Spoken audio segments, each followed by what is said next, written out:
America, Israel 3 రోజుల క్రితం చేసిన దాడుల్లో ఇరాన్ మోహరించిన చైనా తయారీ HQ-9B గగనతల రక్షణ వ్యవస్థలు పూర్తిగా విఫలమయ్యాయి. ఫలితం ఇరాన్ సుప్రీం లీడర్ ఖమేనీ దుర్మరణం. గత ఏడాది జూన్లో ఇజ్రాయెల్, అమెరికా దాడులు చేసిన తర్వాత తమ గగనతల రక్షణను బలోపేతం చేసుకోవాలని ఇరాన్ నిర్ణయించుకుంది. చైనా నుంచి HQ-9B వ్యవస్థల్ని కొనుగోలు చేసింది.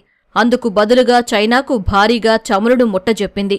జులైలో ఆ వ్యవస్థలను రాజధాని టెహ్రాన్తో పాటు నటంజ్, ఫోర్డో వంటి అణుమౌళిక సదుపాయాలకు ఇరాన్ సైన్యం తరలించింది.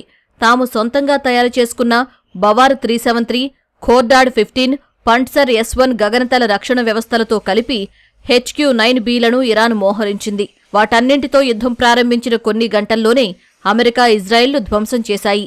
అవన్నీ అలా విఫలమవడం చైనా ఆయుధాలు వాస్తవ యుద్ధాలలో ఎలా పనిచేస్తాయో మరోసారి కళ్లకు కట్టింది. 31 ప్రావిన్సుల్లోని 20కి పైగా ప్రాంతాల్లో అనేక ఇరాన్ మౌలిక సదుపాయాలు పూర్తిగా దెబ్బతిన్నాయి. 700కు పైగా పౌరులు మృత్యువాత పడ్డారు. పహల్గామ్ ఉగ్రదాడికి ప్రతీకారంగా గత ఏడాది మేలో పాకిస్తాన్పై భారత్ ఆపరేషన్ సింధూర్ నిర్వహించింది.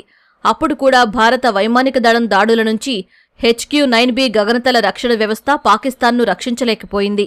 డజను పాకిస్తాన్ వాయుసేన స్థావరాలతో పాటు నిలిపి ఉంచిన యుద్ధ విమానాలను భారత్ ధ్వంసం చేసింది. ఈ ఏడాది జనవరిలో వెనజువెలాలో అమెరికా ఆపరేషన్ చేపట్టింది. చమురు అమ్మకాలతో చైనా నుంచి భారీగా గగనతల రక్షణ వ్యవస్థలు, ఆయుధాలను వెనజువెలా సేకరించి రాజధాని కరాకస్ సహా పలు ప్రాంతాల్లో మోహరించింది.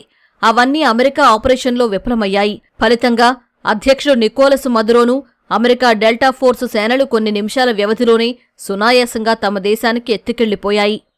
అమెరికా పేట్రియాట్, రష్యా S-300లను స్ఫూర్తిగా తీసుకుని చైనా HQ-9B గగనతల రక్షణ వ్యవస్థలను అభివృద్ధి చేసింది.